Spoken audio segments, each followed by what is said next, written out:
Mjekët japin urdhër, mos i fusni në gojë këto 3 ushqime nëse vuani nga kapsllëku. Problemet me kapsllëkun janë jo të pakta. Rreth 42 milion amerikanë bëjnë më pak se 3 vizita në tualet çdo javë, sipas Institutit Kombëtar të Diabetit dhe Sëmundjeve të tjera dhe të veshkave. Ushqimet me një dietë të shëndetshme mund të ndikojnë shumë për sa i përket lëvizjes së shëndetshme të zorëve, dhe ushqimet e gabuara mund të bëjnë që kapsllëku të përkeçohet gjithmonë më shumë. Ushqimet e gabuara janë këto, të cilat duhet t'i evitoni nga dieta juaj, sidomos edhe nëse shpesh vuani nga kapsllëku.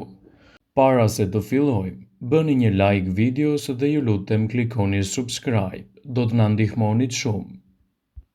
Ushqimet e ngrira. Ushqimet e ngrira të përpunuara, megjithëse janë të lavdërueshme, shpesh janë të zhveshura nga lëndët ushqyese. Përfshirë fibra që trupi juaj ka nevojë për të mbajtur lëvizjen e rregullt të zorëve. Të rriturit kanë nevojë rreth 25 deri në 38 gram fibër çdo ditë. Për më tepër, ushqimet e ngrira të përpunuara shpesh përmbajnë ëmbëlsues artificial, konservues dhe yndyrna të këqija për ju, duke i bërë ato më të vështira për t'u tretur. Mishi i kuq. Zgjedhja e ushqimeve me fibra të larta dhe përmbajtje të ulët yndyrore është mënyra më e mirë për të qëndruar në rregull. Asnjë lloj mishi nga mishi i pulës ose i gjelit të detit nuk përmban fibër, por mishi i kuq është ai që mban më pak fibër nga të gjithë, duke e bërë atë më të vështirë për t'u tretur. Meqense mishi i kuq është i lartë në yndyrna, më shumë se sa mishrat e tjerë, mund të shkaktojë edhe më shumë probleme me kapsllëkun. Bulmeti.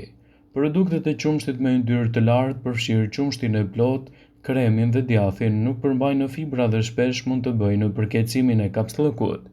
Kufizimi i konsumit të qumshtit dhe shtimi më shumë perime dhe fruta në dietën tuaj mund të ndihmojnë në lehtësimin e kapsllëkut. Bananet jeshile. Me rreth 3 gram fibër për çdo copë, bananet janë ndër frutat dhe perimet që mund t'ju ndihmojnë të shkoni më shpesh në tualet, por ato gjithashtu mund t'jenë një nga ushqimet që shkaktojnë kapsllëk. Para se bananet të piqet, ato përmbajnë niseshte rezistente që mund të përkeçojë pasojat e kapsllëkut para ekzistues, sipas një studimi. Prandaj, siguroni që bananet janë të pjekura mirë dhe mos i konsumoni bananet jeshile, pasi mund të ndikojnë në përkeçimin e çështjes suaj të kapsllëkut. Çokollatat. Për fat të keq, në listën e ushqimeve që duhet të shmangen në rastin tuaj nëse vuani nga kapsllëku, është edhe një ushqim i dashur siç janë çokollatat. Çokollatat në fakt mund të kenë efekte shtrënguese për shkak të tanineve që përmbajnë, por është vërejtur se ajo e errët, me të paktën 75% kakao, mund të përmirësojë funksionin e zorëve. Pijet me sheqer dhe pijet e gazuara mund të rëndojnë situatën tuaj. Për të luftuar kapsllëkun, ju duhet të pini shumë ujë. Gjithashtu të shmangni pijet me sheqer, me ngjyrues dhe të gazuara, pasi irritojnë muret e zorrës, si dhe krijojnë ëndje. Vëmendje kushtojeni edhe pijeve shumë të ftohta. Qumshti. Normalisht mendohet se qumshti mund të ndihmojë për të luftuar kapsllëkun, por në realitet ai me shumë yndyrë është irritues i zorëve dhe krijon situata dembelosje të zorëve, për më tepër ngadalëson zorën për shkak të përmbajtjes së kalciumit. E njëjta gjë vlen edhe për kremin, gjalpin dhe djathrat me yndyrë. Mishrat. Mishi i yndyrosur në përgjithësi është armiku kryesor i sistemit tretës, duke shkaktuar probleme dhe vështirësi me tretjen deri në problemen e evakuimit. Djathi, kripa, aditivët gjithashtu duhet të eliminohen. Peshku i skuqur. A është peshku i skuqur i preferuari juaj? Bëni mirë ta shmangni nëse vuani nga kapsllëku. Të skuqurat janë veçanërisht irrituese për zorët dhe jo lehtësisht të tretshme për stomakun, duke krijuar ngadalësime që ndikojnë në të gjitha proceset e tretjes. Varietetet të caktuara të peshqve janë ato më problematik se të tjerët.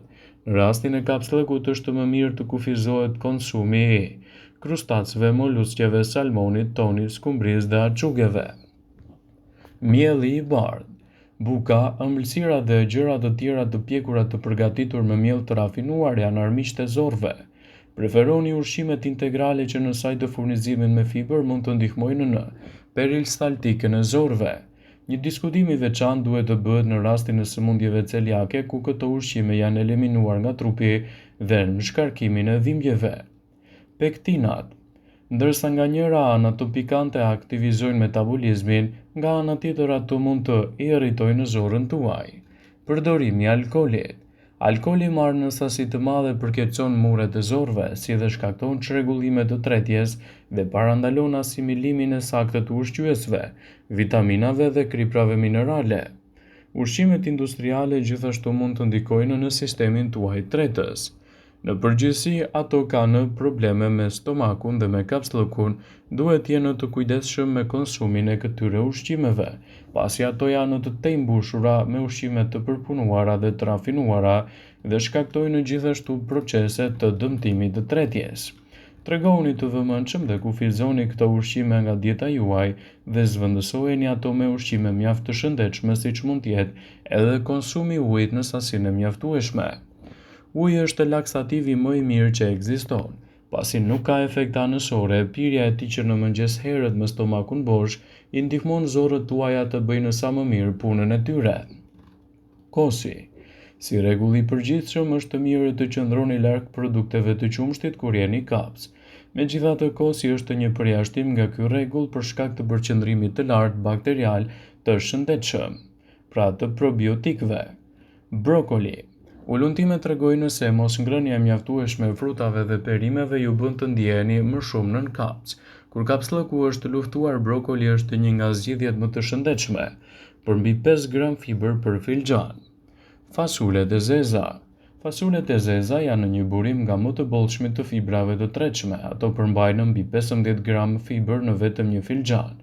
Këto bishtaja janë gjithashtu një burim i shkëlqyer i proteinës.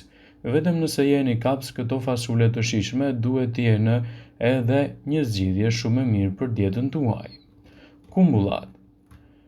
Ato përmbajnë një substancë të njohur, një laksativ natyror që ndihmon në kontraktimin e muskujve. Kumbullat gjithashtu përmbajnë sorbitol, një alkaloid me sheqer që mund të shërbejë gjithashtu edhe si laksativ. Kivi. Kivi është një frut nga më të shëndetshmi në botë që nëse hahet në mëngjes do të verë në lëvizjen e dur të gjithë sistemin tuaj tretës dhe do t'jap gjithashtu rezultate fantastike për mbrojtjen e shëndetit tuaj. Është e rëndësishme që her pas here ta keni pjesë të dietave tuaja këtë produkt në mënyrë që të merrni përfitimet dhe të keni një zgjidhje shumë të mirë në lehtësimin e zorëve. Luleshtrydhet. Faret e vogla të drezave ose luleshtrydheve janë ato që japin atyre përmbajtjen më të lartë të fibrave të tretshme. Nëse nuk keni adhurues si luleshtrydheve, një banane e pjekur do ju jap përfitimet e saj të fibrave. Bajamet. Siç mund ta dini, bajamet janë plot me yndyrra të shëndetshme dhe me ushqyes të ndryshëm. Ato janë gjithashtu një burim shumë i mirë i shkëlqyer i fibrave të tretshme. 2 grushta përmbajnë rreth 3.5 gram. Aloe vera. Aloe vera bën mirë për shumë funksione fiziologjike, ndër të cilat është edhe sistemi i tretjes dhe veçanërisht për zorrët. Farat e lirit. Liri është një burim tepër i zhdërvjellët i fibrave. Farat e lirit mund të shtohen në pothuajse çdo lloj ushqimi ose edhe t'i pini. Një lugje dhe fara liri përmban gati 3 gram fiber të tretshme. Drithrat me fibra të larta. Mëngjesi është një mundësi për të sulmuar kapsllëkun. Shmangni ushqimet e mbushura me sheqer dhe shtoni drithrat që përmbajnë të paktën 5 gram fiber në racion. Bollguri. Për mëngjes bollguri është një zgjidhje e shkëlqyer për një gamë të gjërave dhe përfitimeve shëndetësore. Përveç se ndihmon për të pasur një zemër të shëndetshme, bollguri ndihmon në balancimin e niveleve të kolesterolit dhe lehtëson tretjen. Një filxhan kafe bollguri përmban 3 gram fiber të tretshme. Buka integrale. Buka integrale është e ulët në yndyrna dhe e lartë në fibra dietike dhe karbohidrate komplekse, atributet ushqyese që mund të ndihmojnë në lehtësimin e kapsllëkut. Fetat mesatare të bukës mesatarisht janë në dyfishi sasive të fibrave ushqyese krahasuar me fibrat e bardha. Gjithashtu është e rëndësishme që nëse vuani prej kohësh nga kapsllëku, adresojeni atë tek mjeku juaj në mënyrë që të parandaloni komplikacione dhe të merrni në konsiderat edhe trajtimin përfundimtar të këtij shqetësimi. Vëmendje. Ju bëjmë dije se informacionet në këtë video kanë për qëllim që të plotësojnë, të mos zhvendësojnë këshillat e mjekut tuaj ose të ofruesit të kujdesit tuaj shëndetësor. dhe nuk kanë për qëllim që të mbulojnë të gjitha përdorimet e mundshme, masat paraprake, ndërveprimet ose dhe efektet e tyre negative për shëndetin tuaj. Pasi ta dëgjonit këtë video, do ju ftoja t'i bënit like dhe ta shpërndanit atë në profilin tuaj në mënyrë që të informohen dhe miqtë e tu.